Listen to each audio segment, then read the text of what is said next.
Praise the Lord. പ്രിയപ്പെട്ടവരെ, തിരുസഭ 2033 മഹാജൂബിലിക്കാട് ഒരുങ്ങിയാണ്.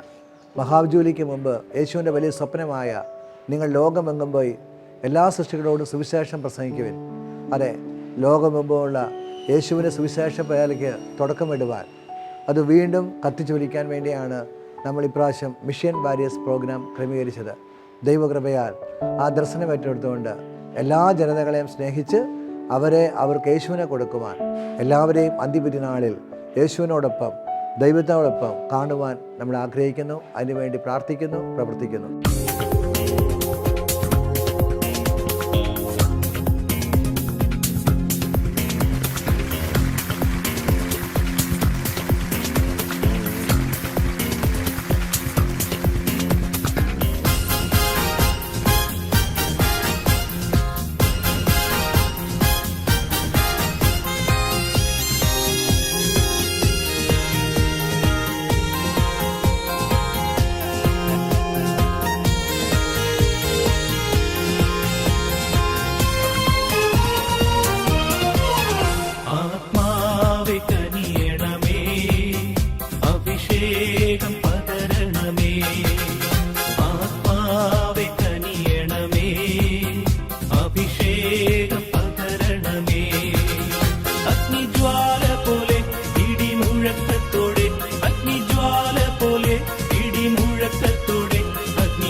സുവിശേഷം പ്രഘോഷിക്കുന്നതിന് എനിക്ക് ഏറ്റവും അടിസ്ഥാനപരമായിട്ട് കാരണമായിട്ട് നിൽക്കുന്നത് ഈ സ്നേഹമാണ്.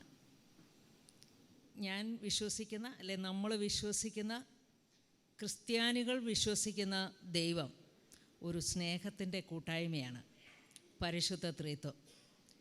ഈ കൂട്ടായ്മയിൽ പിതാവും പുത്രനും പരിശുദ്ധാത്മാവും സദാ സ്നേഹിച്ചുകൊണ്ടിരിക്കുക. സ്നേഹം ആ കൂട്ടായ്മയുടെ ഉള്ളിൽ നിന്ന് സദാ മനുഷ്യരുടെ ഹൃദയങ്ങളിലേക്ക് പ്രവഹിച്ചുകൊണ്ടിരിക്കുകയാണ്. മനുഷ്യരെയാണ് ദൈവം കണ്ണും പൂട്ടി സ്നേഹിച്ചത്, കൈ അഴിച്ചു സ്നേഹിച്ചത്, ജീവൻ പകർന്ന് സ്നേഹിച്ചത്, തന്നെ തന്നെ നൽകി സ്നേഹിച്ചത്, ഇപ്പോഴും തന്നെ തന്നെ നൽകിക്കൊണ്ടും മനുഷ്യർക്കിരിക്കുന്നു. അത്ഭുതകരമല്ലേ ഈ സ്നേഹം? നമുക്ക് അപ്രാപ്യമായതിനെ പ്രാപ്യമാക്കുന്നതിന് വേണ്ടി ദൈവം ഇങ്ങോട്ട് ഇറങ്ങി വന്നു, സ്നേഹം തെളിയിച്ചു തന്നു. നമ്മൾ പറയല്ലേ, ഇപ്പോൾ ഈ സയൻറ്റിഫിക് ലോകത്തിലൊക്കെ എല്ലാത്തിനും തെളിവെടുപ്പ് അല്ലെങ്കിൽ പ്രൂഫ് വേണം. എന്താണ് അത് ശരിയാണെന്നുള്ളതിന് പ്രൂഫ്? ദൈവപുത്രനായ ഈശോ വന്ന് ആ പ്രൂഫ് നമുക്ക് നൽകി. നിങ്ങളെ സ്നേഹിക്കുന്ന, എന്നെ ഇങ്ങോട്ട് അയച്ച സ്നേഹമായ ഒരു പിതാവുണ്ട് എന്നുള്ളത്. ഈ പിതാവിൻ്റെ ഇഷ്ടം നിറവേറ്റുക എന്നുള്ളതായിരുന്നു ക്രിസ്തുവിൻ്റെ ദൗത്യം തന്നെ. ഇടയ്ക്കൊക്കെ ഈശോ ഇങ്ങനെ പറയുന്നുണ്ടായിരുന്നു, ഒരേ ഒരു കാര്യമേ ചെയ്യാനുള്ളൂ, അത് എൻ്റെ പിതാവിൻ്റെ ഇഷ്ടം നിറവേറ്റുകയാണ്. എന്താണ് ഈ പിതാവിൻ്റെ ഇഷ്ടമെന്ന് തിരുവചനത്തിൽ പറയുന്നുണ്ട്. ഈ ചെറിയവരിൽ ഒരുവൻ പോലും നശിച്ചു പോകുവാൻ എൻ്റെ സ്വർഗസ്ഥനായ പിതാവ് ആഗ്രഹിക്കുന്നില്ല. അപ്പം ഞാനിത് ആദ്യമൊക്കെ ഈ വചനം കിട്ടിയപ്പോൾ ഞാൻ വിചാരിച്ചു കൊച്ചു കുഞ്ഞുങ്ങളൊക്കെ നശിച്ചു പോകരുതെന്നുള്ളതാണ്. അപ്പം നിങ്ങൾ വിചാരിക്കുമോ അങ്ങനെയായിരിക്കും അല്ലേ ഈ ക്രിസ്ത്യൻ മിനിസ്ട്രി പിള്ളേർക്ക് വേണ്ടി തുടങ്ങിയത്? ആയിരുന്നു. പക്ഷേ ഇപ്പോൾ ഞാൻ ഒന്നുകൂടി തിരിച്ചറിയുന്നു, നമ്മളൊക്കെ ദൈവമക്കളാണ്. ഇങ്ങനെ തല നരച്ചാലും നമ്മളൊക്കെ ദൈവത്തിൻ്റെ മക്കൾ തന്നെയാണ്. ദൈവത്തിൻ്റെ അടുത്തിരിക്കുമ്പോൾ നമുക്കൊരു കൊച്ചു കുഞ്ഞിനെ പോലെ ഇരിക്കാൻ സാധിക്കും, ഒരു കൊച്ചു കുഞ്ഞിനെ പോലെ ആശ്രയിക്കാൻ സാധിക്കും. ദൈവത്തിൻ്റെ അടുത്ത് കുഞ്ഞുങ്ങളെങ്ങനെ മാതാപിതാക്കളുടെ അടുത്ത്, സ്നേഹമുള്ള മാതാപിതാക്കളുടെ അടുത്ത് വളരെ ഫ്രീ ആയിട്ടിരിക്കുന്നു, അതുപോലെയൊക്കെ നമുക്ക് ദൈവത്തിൻ്റെ അടുത്ത് ഇരിക്കാനായിട്ട് സംസാരിക്കാനായിട്ടും സാധിക്കും. ഈ ഈ ഒരു പരിശുദ്ധ ത്രിത്വത്തിൻ്റെ ആ കൂട്ടായ്മയുടെ അനുഭവത്തിലേക്കാണ് ദൈവം നമ്മളെ ക്ഷണിക്കുന്നത്.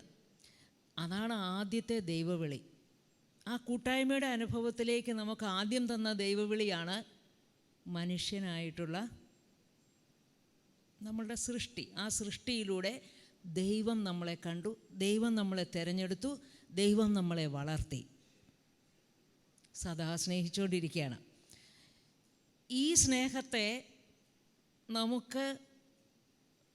നമുക്കിന്ന് പകർന്നു കൊടുക്കാനായിട്ട് സാധിക്കണം. അങ്ങനെയാണ് നമ്മൾ ദൈവത്തെ മഹത്വപ്പെടുത്തുക, ദൈവത്തെ ഭൂമിയിൽ അനാവരണം ചെയ്യുക. അല്ലെ, ഈ പ്രകാശമാകുന്ന സത്യമാകുന്ന വഴിയാകുന്ന ദൈവത്തെ നമുക്ക് മറ്റുള്ളവർക്ക് കാണിച്ചു കൊടുക്കാൻ സാധിക്കുക. അപ്പോൾ യഥാർത്ഥത്തിൽ സുവിശേഷ പ്രഘോഷണം എന്ന് പറയുന്നത് ഒരൊറ്റ വാക്കിൽ പറഞ്ഞാൽ സ്നേഹിക്കുക. സ്നേഹിക്കുമ്പോൾ ഞാൻ മറ്റുള്ളവർക്ക് ദൈവത്തെ കൊടുക്കുകയാണ് ചെയ്യുന്നത്. അപ്പോൾ ദൈവത്തെ, ആകാശത്തിൽ നിൽക്കുന്ന ചന്ദ്രനെ അമ്മമാർ കൊച്ചുകുട്ടികൾക്ക് വളരെ ചെറുതായിരിക്കുമ്പോൾ തന്നെ അമ്പിളി മാമൻ, ഇംഗ്ലീഷിൽ മൂൺ എന്നൊക്കെ പറഞ്ഞ് പിള്ളേരെ കൊണ്ട് പറയിപ്പിക്കാൻ ശ്രമിക്കും. കുട്ടിയും കൈയും കാലും ഒക്കെ അടിച്ച് നോക്കിയിട്ട് അമ്മാമ്മൻ മൂൺ എന്നൊക്കെ പറയും. പക്ഷെ നമ്മളൊന്ന് ആലോചിച്ച് നോക്കിയേ, നമ്മളെ ദൈവം ഈ ഭൂമിയിൽ ആ സ്നേഹത്തെ വെളിപ്പെടുത്തി തരാൻ വേണ്ടി ദൈവം വെച്ചിരിക്കുന്ന മാർഗം അത്ഭുതകരമാണ്. അത് ഏറ്റവും സിമ്പിളായിട്ട് ഞാൻ പറയുകയാണ് ഒരു വചനത്തിലൂടെ. യോഹന്നാൻ്റെ സുവിശേഷം 14-ാം അധ്യായം 23-ാമത്തെ വാക്യം: നിങ്ങൾ എന്നെ സ്നേഹിക്കുന്നുവെങ്കിൽ എൻ്റെ കൽപ്പനകൾ അനുസരിക്കും, അപ്പോൾ എൻ്റെ പിതാവ് അവനെ സ്നേഹിക്കുകയും ഞങ്ങൾ വന്ന് അവൻ്റെ ഉള്ളിൽ വാസമുറപ്പിക്കുകയും ചെയ്യും. ഇത് ബൈബിളിലെ എൻ്റെ ഹൃദയത്തെ ഏറ്റവും കൂടുതൽ സ്പർശിച്ചിട്ടുള്ള ഒരു വചനമാണ്. നമ്മൾ അതിൻ്റെ ആഴത്തിലേക്കൊന്ന് ഇറങ്ങുകയാണെങ്കിൽ ദൈവം എന്താണ് ചെയ്തിരിക്കുന്നത് എന്ന് നമുക്ക് കൃത്യമായിട്ട് മനസ്സിലാകും. നമ്മളെന്താണ് ചെയ്യേണ്ടത് എന്നും കൃത്യമായിട്ട് മനസ്സിലാകും. നിങ്ങൾ എന്നെ സ്നേഹിക്കുന്നുവെങ്കിൽ എൻ്റെ കൽപ്പനകൾ അനുസരിക്കും. ചില ബൈബിളിൽ എൻ്റെ വചനം പാലിക്കുമെന്നൊക്കെ ആയിരിക്കും, കുഴപ്പമില്ല. തിരുവചനമാകട്ടെ കൽപ്പനകളാകട്ടെ എല്ലാം കൂടെ നമ്മൾ അരച്ച് കലക്കി കുറുക്കി പറ്റിച്ചെടുത്താൽ ഒരൊറ്റ വാക്കാക്കാം. എന്താണ് ആ വാക്ക്? സ്നേഹം. അപ്പോൾ ചുരുക്കി പറഞ്ഞാൽ, നിങ്ങൾ എന്നെ സ്നേഹിക്കുന്നുവെങ്കിൽ എൻ്റെ പിതാവ് നിങ്ങളെ സ്നേഹിക്കുകയും ഞങ്ങൾ വന്ന് ആ സ്നേഹിക്കുന്ന വ്യക്തിയുടെ ഉള്ളിൽ വാസമുറപ്പിക്കുകയും ചെയ്യും. നമ്മുടെ പ്രൈം മിനിസ്റ്റർ ഒരു ദിവസത്തേന് നമ്മുടെ വീട്ടിലോട്ട് വരുവാണെങ്കിൽ എന്തൊരു ഒരുക്കം! ഇനി എന്നെങ്കിലും ഒരു ദിവസം വന്നിട്ടുണ്ടെങ്കിൽ അതിൻ്റെ ഫോട്ടോ എടുത്ത് നമ്മൾ പിന്നീട് മക്കളും അവരുടെ മക്കളും കാണത്തക്ക രീതിയിൽ നമ്മൾ ഫ്രെയിം ചെയ്ത് സൂക്ഷിച്ചു വെക്കില്ലേ? മാർപ്പാപ്പ നമ്മുടെ വീട്ടിൽ വന്നെന്ന് വിചാരിക്കുക, എന്തായിരിക്കും ഒരു സന്തോഷമല്ലേ? ഓരോ ദിവസവും ഓരോ സെക്കൻഡിലും നമ്മുടെ ഉള്ളിലിരിക്കാനായിട്ട് കടന്നു വന്ന ഈ സർവശക്തനായ, സത്യമായ, സ്നേഹമായ ദൈവത്തെ പലപ്പോഴും നമ്മൾ തിരിച്ചറിയുന്നില്ല. സാന്നിധ്യത്തെക്കുറിച്ച് നമുക്കൊരു അവബോധമില്ലാതെ പോകുന്നുണ്ടോ എന്ന് ചിന്തിക്കുന്നത് നല്ലതാണ്. എന്നിട്ട് നമുക്കൊരു തിരുത്തലിനൊക്കെ സാധ്യതയുണ്ടെങ്കിൽ തീർച്ചയായിട്ടും ഏറ്റുപറഞ്ഞ്, ദൈവമേ തെറ്റിപ്പോയി, നിൻ്റെ സാന്നിധ്യം ഇത്ര വലിയ ഈ ഒരു സാന്നിധ്യത്തെ ഞാൻ മാനിക്കാതെ പോയല്ലോ, ലോകത്തിൽ മറ്റുള്ളവർക്ക് കൊടുക്കുന്ന ബഹുമാനം പോലും നിനക്ക് തരാതെ പോയല്ലോ, നിന്നെ ഞാൻ കേൾക്കാതെ പോയല്ലോ. ഈ ഒരു വചനത്തിലേക്ക് മനസ്സെന്തുമാത്രം ആഴത്തിൽ കൊണ്ടുപോകാവോ അത്രയും കൊണ്ടുപോകണം. സ്നേഹിക്കുന്നവരുടെ ഉള്ളിൽ പരിശുദ്ധ ത്രിത്വം വന്ന് വസിക്കുന്നു. Very simple. സ്നേഹിക്കുന്നവരുടെ ഉള്ളിൽ പരിശുദ്ധ ത്രിത്വം വന്നിരിക്കുന്നു. പരിശുദ്ധ ത്രിത്വം എൻ്റെ ഉള്ളിൽ വന്നിരുന്നാൽ എന്തു ചെയ്യും?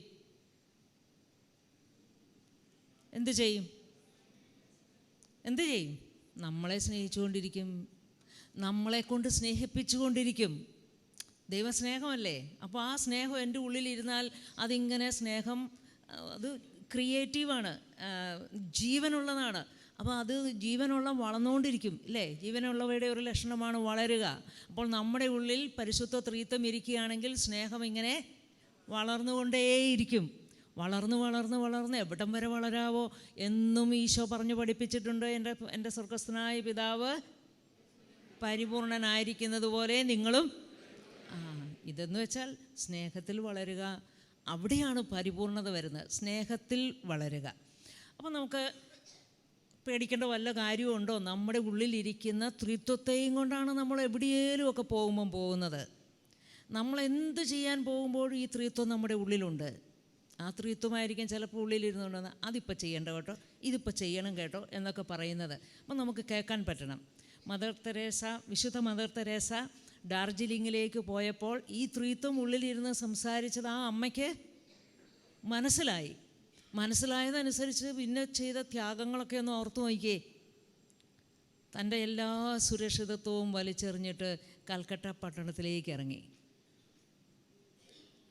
ഈ 5-8 വർഷം മുമ്പും ഞാൻ കൽക്കട്ടയിൽ കുട്ടികളെ ധ്യാനിപ്പിക്കാൻ പോയപ്പോൾ അവിടുത്തെ സ്ഥിതിയൊക്കെ അവിടെ പോയി കണ്ടാലേ മനസ്സിലാവുകയുള്ളൂ. അപ്പോൾ മദർ തെരേസ അന്ന് ആദ്യം ഇറങ്ങിയ സമയമൊക്കെ എങ്ങനെയായിരിക്കുമെന്ന് ഞാൻ ചെറുതായിട്ടെങ്കിലും ആലോചിച്ച് നോക്കിയിട്ടുണ്ട്. വിശുദ്ധ മദർ തെരേസ നമ്മളൊക്കെ ഇപ്പോൾ സുവിശേഷം പ്രഘോഷിക്കുന്നത് പോലെയൊന്നും വലിയ പ്രഘോഷണങ്ങളൊന്നും നടത്തിയതായിട്ട് എനിക്ക് അറിഞ്ഞുകൂടാ. പക്ഷേ വിശുദ്ധ മദർ തെരേസയുടെ ആദ്യത്തെ പ്രസംഗം ഞാൻ കേട്ടപ്പോൾ ഒരു 5-6 സെൻറ്റൻസേ പറഞ്ഞുള്ളൂ.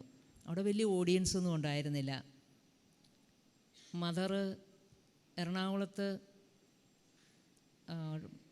അവിടെ ഒരു പ്രോഗ്രാമിന് വന്നതാണ്. പക്ഷെ അന്ന് ബന്ധായിപ്പോയി കേരളത്തിൽ. പെട്ടെന്ന് ബന്ധു വന്നപ്പോൾ ആളുകൾക്ക് എത്താൻ പറ്റത്തില്ല. അതുകൊണ്ട് ഹോസ്റ്റലിലുള്ള ഞങ്ങളെ കുറച്ച് പിള്ളേരെ പോലീസുകാരുടെ വണ്ടി കൊണ്ടുവന്ന് ആ വണ്ടിയെ കയറ്റി ടൗൺ ഹാളിൽ ഇറക്കി VIP സീറ്റിലാണ് ഞങ്ങളൊക്കെ ഇരുന്നേ. അത് മഹാഭാഗ്യം. ആ അമ്മ അന്ന് പറഞ്ഞു, ദൈവത്തെ സ്നേഹിക്കണം, തന്നെത്താൻ സ്നേഹിക്കണം, മറ്റുള്ളവരെ സ്നേഹിക്കണം, ലവ് വൺ അനദർ. പ്രസംഗം കഴിഞ്ഞു. പിന്നെ താഴോട്ട് ഇറങ്ങി വന്നിട്ട് ഞങ്ങളോടൊക്കെ സംസാരിച്ചു. അന്ന് തുടങ്ങിയ ആ ഒരു ഫ്രണ്ട്ഷിപ്പ്.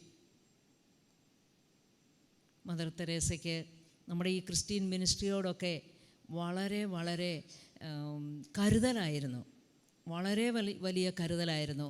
എപ്പോൾ കണ്ടാലും ചോദിക്കും, എങ്ങനെയുണ്ട് മേരിക്കുട്ടി, ദൈവം വഴി നടത്തുന്നുണ്ടല്ലോ, ഗോഡ് ബ്ലെസ് യു.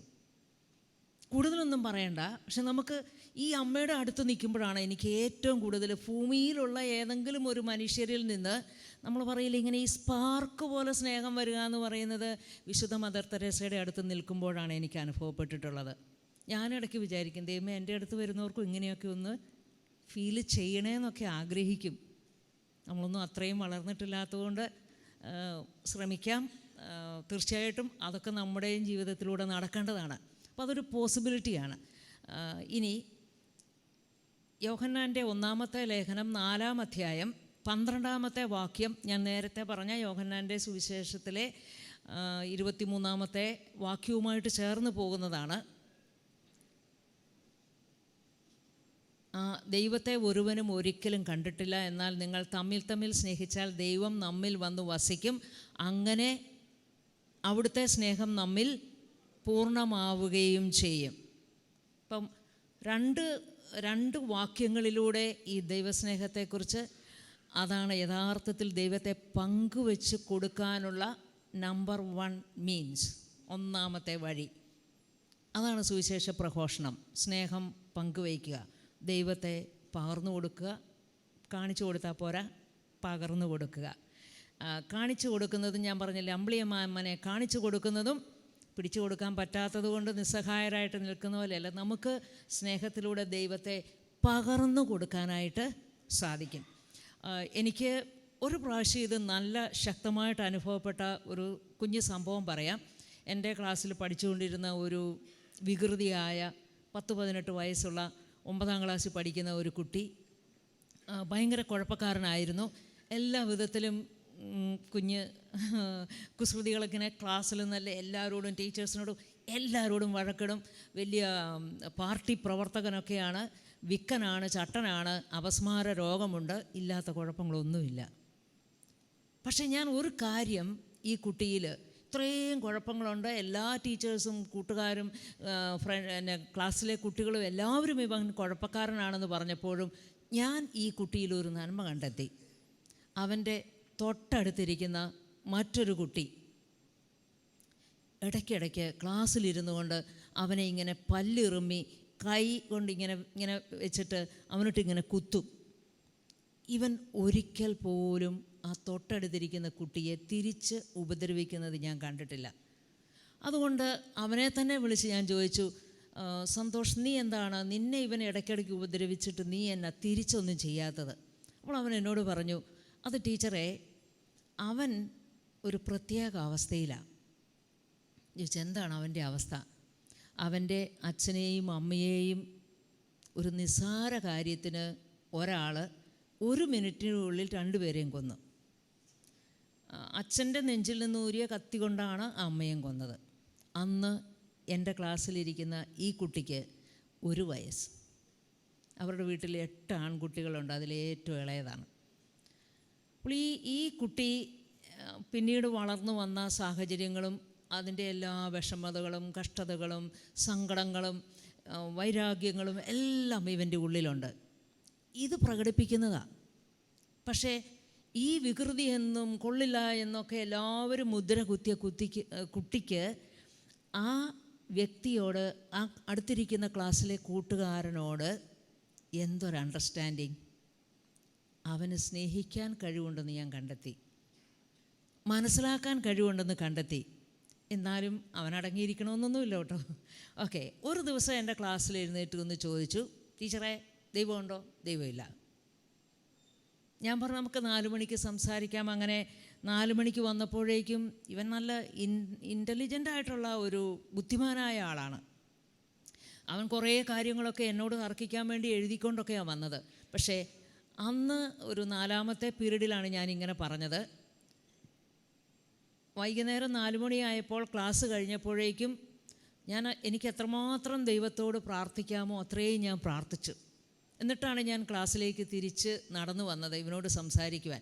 അപ്പോൾ ആ സമയത്ത് ഈ വ്യക്തി ഒരു വലിയ ഫൂൾസ് ക്യാപ്പ് പേപ്പറിൽ ഇങ്ങനെ കുറേ ചോദ്യങ്ങളൊക്കെ എഴുതി ഇങ്ങനെ എന്നോട് തർക്കിക്കാൻ റെഡിയാണ് എന്നുള്ളത് മനസ്സിലായി. അതിങ്ങനെ കൈ പിടിച്ചുകൊണ്ടാണ് നിൽക്കുന്നത്. അപ്പം ഞാൻ വളരെ സ്നേഹത്തോടുകൂടെ വിളിച്ച് ഞാൻ പറഞ്ഞു, come sit down. Sit down എന്ന് പറയുമ്പോഴും എൻ്റെ ഉള്ളിലെ പ്രാർത്ഥന എന്താണ്? എൻ്റെ ഉള്ളിലിരിക്കുന്ന ഈശോയെ, നിന്നെ ഈ ആൾക്ക് എനിക്ക് കൊടുക്കണം, നീ പോകണം, നീ അങ്ങോട്ട് പോകണം, ഈ കുട്ടിയെ സ്നേഹിക്കണം, എനിക്ക് നീ തന്നിട്ടുള്ള സ്നേഹത്തെ ഈ കുട്ടിക്ക് ഞാൻ കൊടുക്കുന്നു. ഈ കുട്ടി ഇപ്പോൾ എൻ്റെ ക്ലാസ്സിലായതുകൊണ്ട് എനിക്ക് നല്ല ഉത്തരവാദിത്വമാണ്. ഈശോയെ, നീയല്ലേ എന്നെ ഇങ്ങ് കൊണ്ടുവന്നത്, ഈശോ നീ എന്തെങ്കിലുമൊക്കെ ചെയ്യണം. ഈ ഒരു പ്രാർത്ഥനയോടുകൂടിയാണ് അവിടെ ഞാൻ എൻ്റെ കസേരയിലേക്ക് ഇരിക്കുമ്പോൾ അപ്പുറത്ത് നിന്നും എനിക്ക് കേൾക്കാൻ സാധിച്ചൊരു വലിയ പൊട്ടിക്കരച്ചിലാണ്. ഞാനൊന്നും വേണ്ടിയില്ല, ഇച്ചിരി നേരം കരഞ്ഞോട്ടെ എന്ന് ഞാനും വിചാരിച്ചു. ഇവനാണെങ്കിൽ വിക്കുള്ളതുകൊണ്ട് പെട്ടെന്നൊന്നും പറയാൻ പറ്റത്തില്ലല്ലോ. അങ്ങനെ ഇവൻ കുറച്ച് ഇതൊക്കെ ഓരോന്നൊക്കെ പറയുന്ന സാഹചര്യത്തിൽ പറയാൻ പറ്റാതെ വിഷമിക്കുക. 45 മിനിറ്റ്സ് കരഞ്ഞു. അത് കഴിഞ്ഞപ്പോൾ എനിക്ക് തന്നെ സങ്കടം തോന്നി. ഇപ്പോൾ ഇനി വീട്ടിൽ നിന്ന് അന്വേഷിച്ച് വരില്ലേ, ഞാൻ ലീവ് വേക്കൻസി ടീച്ചറാണ്. വീട്ടിൽ നിന്ന് അന്വേഷിച്ച് വരും. അപസ്മാരം ഉള്ളത് കൊണ്ട് കൂടുതലായിട്ടും പെട്ടെന്ന് അന്വേഷിച്ച് വരും. വീടാണ് 4 കിലോമീറ്റർ ദൂരെ. ലീവ് വേക്കൻസി ടീച്ചർ എന്തിനാണ് 18 വയസ്സുള്ള കുട്ടിയെയും പിടിച്ച് അവിടെ ഇരുത്തി വർത്താനം പറഞ്ഞെന്ന് ചോദിച്ചാൽ എനിക്ക് പിന്നെ ഉത്തരവൊന്നും ഇല്ല പറയാൻ. അതുകൊണ്ട് തന്നെ ഞാനിങ്ങനെ വീണ്ടും ഈശോയോട് പറഞ്ഞു, കർത്താവേ, പുലിവാലാക്കല്ല്, ഒന്ന് സഹായിക്കേ, ഒന്ന് സ്റ്റോപ്പാക്ക്, ഈ കണ്ണീർ പ്രവാഹം ഒന്ന് സ്റ്റോപ്പാക്ക്. പറയേണ്ട താമസം. എനിക്ക് ഫീൽ ചെയ്തത് എന്താണെന്നറിയാമോ? അന്നേരം നമ്മളിങ്ങനെ 2 കാന്തത്തിൻ്റെ ഓപ്പോസിറ്റ് പോൾസ് ഇങ്ങനെ വെച്ചാൽ അതിൻ്റെ ഒരു ഒരു ഒരു ഒരു ഒരു ആകർഷണം ഇങ്ങനെ നമുക്ക് ഫീൽ ചെയ്യും. അത് നമുക്ക് കാണാൻ പറ്റുന്നില്ല, പക്ഷേ എനിക്ക് എൻ്റെ ഹൃദയത്തിൽ ഫീൽ ചെയ്തു ഇങ്ങനെ ഒരു ഒരു ഒരു ശക്തി, ഒരു കാന്തിക ശക്തി 2 പേരുടെയും ഹൃദയത്തിൻ്റെ ഇടയ്ക്കുണ്ട് എന്നുള്ളത്. ഞാനത് ദൈവമാണെന്ന് വിശ്വസിക്കുന്നത്. അതെനിക്ക് അനുഭവത്തിലൂടെ പിന്നീട് മനസ്സിലായി. ഈ വ്യക്തി, ഈ കുട്ടി പ്രാർത്ഥിച്ച് മുഖം കഴുകാൻ പറഞ്ഞു തിരിച്ചു വരുമ്പോൾ ഒരു പുതിയ വ്യക്തിയായിട്ടാണ് തിരിച്ചു വന്നേ. എന്നോടിങ്ങനെ പറഞ്ഞു, ടീച്ചറെ, ദൈവമുണ്ട്, എനിക്ക് അനുഭവപ്പെട്ടു. അങ്ങനെ പറഞ്ഞു കഴിഞ്ഞപ്പോൾ നമുക്ക് സന്തോഷമാവില്ലേ? ഞാൻ പറഞ്ഞു, കൊച്ചേ നിനക്ക് ഇച്ചിരിയൊക്കെ സങ്കടങ്ങളൊക്കെ ഉണ്ടെന്ന് ഇപ്പോൾ എനിക്ക് മനസ്സിലായി. നിനക്ക് വിരോധമില്ല ഞാനൊന്ന് പ്രാർത്ഥിച്ചോട്ടെ, കാരണം ഇനി ഒത്തിരി നേരം വിശദീകരിക്കാൻ സമയമില്ല അവിടെ. അങ്ങനെ ഞാൻ ഈ കുട്ടിക്ക് വേണ്ടിയിട്ട് ഒന്ന് പ്രാർത്ഥിച്ചു. കൂടെ എന്നല്ല, ദൈവമേ ഈ കുഞ്ഞിൻ്റെ സങ്കടമൊക്കെ എടുത്ത് മാറ്റിയിട്ട് ഒരു പുതുജീവൻ, നീ ജീവനാണല്ലോ, ഒരു ജീവൻ നൽകുക. പിറ്റേ ദിവസം അതിരാവിലെ അന്ന് വീട്ടിൽ പോയി. പിറ്റേ ദിവസം അതിരാവിലെ ഞാൻ കുർബാനയ്ക്ക് പോകാൻ ഇറങ്ങി വരുമ്പോൾ, അവിടെ മഠത്തിലാണ് ഞാനും താമസിച്ചിരുന്നത്, അവിടുന്ന് ഇറങ്ങി വരുമ്പോൾ ഗേറ്റിൻ്റെ അവിടെ തണുപ്പുള്ളതുകൊണ്ട് തലയിൽ ഒരു തുണിയൊക്കെ ഇട്ട് പുതച്ച് ഒരാൾ നിൽക്കുന്നു. സിസ്റ്റേഴ്സെല്ലാം ഓൾറെഡി പള്ളിയിൽ പോയി. ഞാൻ വിചാരിച്ചു, ദൈവമേ ഇത് ഏത് കള്ളനാണ് ഇവിടെ നിൽക്കുന്നത്? വിജനപ്രദേശം പോലെ, പിന്നെ അവിടെ ഒന്നും ആരുമില്ല, രാവിലെ അല്ലേ. ഞാൻ തിരിച്ചു കയറാമെന്ന് വിചാരിച്ചു, മഠത്തിലോട്ട് തന്നെ തിരിച്ചു പോകാമെന്ന് വിചാരിച്ചപ്പോൾ അവന് മനസ്സിലായി ഞാൻ തിരിച്ചു പോവുകയാണ്, പേടിച്ചിട്ടാണെന്ന് പറഞ്ഞപ്പോൾ അതൊക്കെ മാറ്റിയിട്ട് പറഞ്ഞു, ടീച്ചറെ ഇത് ഞാനാണ്. ഓ, സ്വരം കേട്ടപ്പോഴേ മനസ്സിലായി. നമ്മൾ ചെന്നു, എൻ്റെ കയ്യിൽ ഒരു വലിയ ലെറ്റർ തന്നിട്ട് പറഞ്ഞു, ടീച്ചർ ഇത് വായിച്ചിട്ടേ ഇന്ന് ക്ലാസ്സിൽ വരാവൂ. ഞാൻ പറഞ്ഞു, നീ എൻ്റെ കൂടെ പള്ളിയിലോട്ട് പോരെ, ഇവിടെ ഒറ്റയ്ക്ക് നിൽക്കണ്ട. അങ്ങനെ എൻ്റെ കൂടെ പള്ളിയിലോട്ട് പോന്നു. പിന്നെ ഞങ്ങൾ ബ്രേക്ക്ഫാസ്റ്റൊക്കെ ഞാൻ മേടിച്ചു കൊടുത്തു. ഞാൻ ആ കത്ത് വായിച്ചപ്പോൾ അതിൽ എഴുതിയേക്കുകയാണ്, ഇന്നലെ 4 മണിക്ക് ശേഷമാണ് എൻ്റെ പേരെനിക്ക് അന്വർത്ഥമായത്, സന്തോഷ് കുമാർ. ഓക്കെ, മാത്രമല്ല അവൻ്റെ വിക്കുമാറി. Praise the Lord. അവന് വലിയ സാക്ഷ്യമായില്ലേ. ആ കുട്ടി തിരിച്ച് അന്ന് ക്ലാസ്സിൽ വന്നപ്പോൾ തന്നെ ഹെഡ് മാസ്റ്റർ മുതൽ എല്ലാ ടീച്ചേഴ്സിൻ്റെ അടുത്ത് നിന്ന് മാപ്പ് ചോദിച്ചു. കാഞ്ഞിരപ്പള്ളി രൂപതയിൽ ഇപ്പോൾ പഴയ പള്ളി എന്ന് പറഞ്ഞൊരു പള്ളിയുണ്ട്. അവിടെ ഒരു അച്ഛൻ, വികാരിയച്ഛൻ എന്നല്ല, അവിടെ സർവീസ് ചെയ്തുകൊണ്ട് അവിടെ ഒരു മങ്ങന്താനത്തച്ഛനുണ്ട്, ഇമ്മാനുവൽ മങ്ങന്താനത്തച്ഛൻ. അച്ഛൻ എൻ്റെ കോർപ്പറേറ്റ് മാനേജർ ആയിരുന്ന കാലഘട്ടത്തിലാണിത് സംഭവിച്ചത്. ഇപ്പോൾ ഞാൻ പഠിപ്പീരൊക്കെ നിർത്തി പോന്നിട്ട് ഒത്തിരി വർഷങ്ങളായിക്കോട്ടെ, 1987 കാര്യമാണ് ഞാൻ പറയുന്നത്. ഇപ്പോഴും എന്നെ കണ്ടാൽ അച്ഛൻ ഈ സ്കൂളിൻ്റെ ഈ സംഭവ വികാസങ്ങൾ അച്ഛൻ പറയും, ഓർമ്മയുണ്ടോ രാമക്കൽമേട് സ്കൂളിലെ കാര്യങ്ങൾ? ഞാൻ പറയും, എങ്ങനെ മറക്കും അച്ഛാ? ഈ ഒരു 5-6 മാസം മുമ്പ് എന്നോട് പറഞ്ഞതാ, ഓർമ്മയുണ്ടോ? ഒരു ശരിക്കും പറഞ്ഞാൽ ഒരു ചലഞ്ച് പോലെയായിരുന്നു ആ കുട്ടി എല്ലാവർക്കും. പക്ഷേ ദൈവം, നമ്മൾ ഒരാളൊന്ന് ഒരു തരി അണ്ടർസ്റ്റാൻഡിങ് കാണിച്ച് ഒന്ന് സ്നേഹിച്ച് കഴിഞ്ഞ് ദൈവത്തോടൊന്ന് റിക്വസ്റ്റ് ചെയ്തപ്പോൾ ഒരാളെ ദൈവത്തിന് വലിയൊരു സാക്ഷ്യമായിട്ട് കയ്യിൽ കിട്ടുകയാണ്. അവിടെ ഞാനൊരു 50 ദിവസം പ്രസംഗം പറഞ്ഞാൽ സംഭവിക്കാത്ത കാര്യമാണ്. ഏതാനും മിനിറ്റുകൾ കൊണ്ട് ഈ കുട്ടി സാക്ഷ്യപ്പെടുത്തിയത്. ഏതാനും മിനിറ്റുകൾ കൊണ്ട് അവൻ ഒരു ടീച്ചറിൻ്റെ അടുത്തുനിന്ന് വേറൊരു ടീച്ചറിൻ്റെ അടുത്തേക്ക് ഓടുകയായിരുന്നു.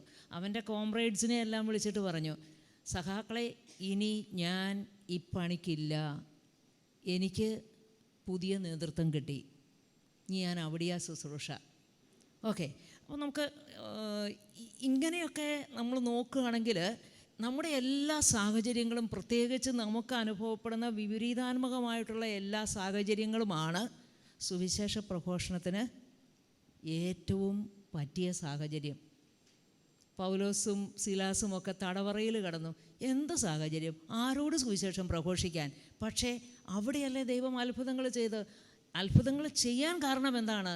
പൗലോസ്ലീഹായും ശീലാസും അവിടെ കിടന്നുകൊണ്ട് ദൈവത്തെ, ഞങ്ങളെ ഇവിടെ കിടത്തിയെങ്കിലും ഞങ്ങൾക്ക് പരാതിയില്ല, ദൈവമേ ഇവിടെ നിനക്ക് പ്രവർത്തിക്കാൻ പറ്റും, നീ അത്യുന്നതനാണ്, സർവശക്തനാണ്, ഞങ്ങളത് വിശ്വസിക്കുന്നു, ഹല്ലേലൂയ ഹല്ലേലൂയ എന്ന് അവിടെ കിടന്നുകൊണ്ട് വിളിച്ചു പറഞ്ഞപ്പോൾ ഭൂമിയുടെ അടിത്തറ വരെ ഇളകി, ചങ്ങലകൾ. അത് കഴിഞ്ഞ് പിന്നെ എന്തൊക്കെയാണ് സംഭവിച്ചതല്ലേ? വലിയ സുവിശേഷ പ്രഘോഷണം അവിടെ നടന്നു. റോമാ പൗരനൊക്കെ ആണെന്ന് കേട്ട് കഴിഞ്ഞപ്പോൾ അതിനു മുമ്പ് തന്നെ ഇവരെ എത്രയും വേഗം വിട്ടയച്ചേരേ എന്നാണ് ഭരണാധികാരികൾ പറഞ്ഞത്. പക്ഷേ പൗലോസ്ലീഹ ഉടനെ തിരിച്ചു ചോദിച്ചു, റോമാ പൗരനായ എന്നെ വിചാരണ കൂടാതെ നിങ്ങളിങ്ങനെയൊക്കെ ചെയ്ത് എങ്ങനെയാണ് ശരിയാകും? പോകുന്നില്ല. കണ്ടോ, അവിടെയാണ് സത്യത്തിന് വേണ്ടി നിലകൊള്ളുന്ന, അത്ഭുതം കാണാൻ സാധിച്ച വ്യക്തികളാവുക. സത്യത്തിന് വേണ്ടി നമ്മൾ നിലകൊള്ളുമ്പോൾ തീർച്ചയായിട്ടും നമുക്കൊക്കെ ചെറുതും വലുതുമായിട്ടുള്ള ധാരാളം അത്ഭുതങ്ങൾ കാണാൻ പറ്റും. ഈ ഓരോ അത്ഭുതങ്ങളും തീർച്ചയായിട്ടും നമുക്കൊരു ചവിട്ടുപടിയാണ് നമ്മുടെ വിശ്വാസത്തിൻ്റെ തലത്തിൽ. ജീവിക്കുന്ന ദൈവത്തെ കണ്ടുമുട്ടാനുള്ള ഒരു വലിയ തുറവിയാണ് ഓരോ അത്ഭുതങ്ങളും അടയാളങ്ങളും. ശിഷ്യന്മാരുടെ ജീവിതത്തിൽ നമ്മൾ നോക്കുകയാണെങ്കിൽ അവരോട് സുവിശേഷം പ്രഘോഷിക്കാനൊക്കെ ഈശോ പറഞ്ഞു കഴിയുമ്പോൾ അവസാനം അവർക്കൊരു കൽപ്പന കൊടുത്തിട്ട് നിങ്ങൾ ലോകമെങ്ങും പോയി സുവിശേഷം പ്രഘോഷിക്കുക എന്ന് പറയുമ്പോൾ എൻ്റെ അവസാനം പറയുന്ന അത്ഭുതങ്ങളും അടയാളങ്ങളും വഴി അവരുടെ വചനത്തെ ദൈവം സ്ഥിരീകരിച്ചു. നമ്മളൊന്ന് പ്രവർത്തിക്കാൻ ദൈവം നോക്കിയിരിക്കുക ഈ സ്ഥിരീകരണം നടത്താൻ. ഞാൻ ജസ്റ്റ് ഇപ്പം ഒരു സ്കൂളിൻ്റെ പശ്ചാത്തലത്തിലുള്ള ഒരേ ഒരു സംഭവമേ ഞാൻ ഒരു അത്ഭുത അടയാളമായിട്ട് പറഞ്ഞുള്ളൂ. പക്ഷേ എങ്കിലും നമുക്ക് ഈ ഒരു സ്നേഹത്തിൻ്റെ കൂട്ടായ്മ വളർത്തിയെടുക്കുക, സ്നേഹത്തെ പകരുക, ഇതാണ് സുവിശേഷം എന്നുള്ളത് നമ്മൾ മറക്കരുത്. അല്ലെങ്കിൽ നമ്മളിങ്ങനെ വേദി പ്രസംഗിക്കാൻ മൈക്കുമൊക്കെ അന്വേഷിച്ചുകൊണ്ടിരുന്നാൽ ചിലപ്പോൾ നമുക്ക് കിട്ടിയില്ല എന്ന് വരും. ഏതവസരവും ഈശോയെ പകർന്നു കൊടുക്കാനുള്ള, സ്നേഹിക്കാനുള്ള ഒരു നിമിഷമാണ്.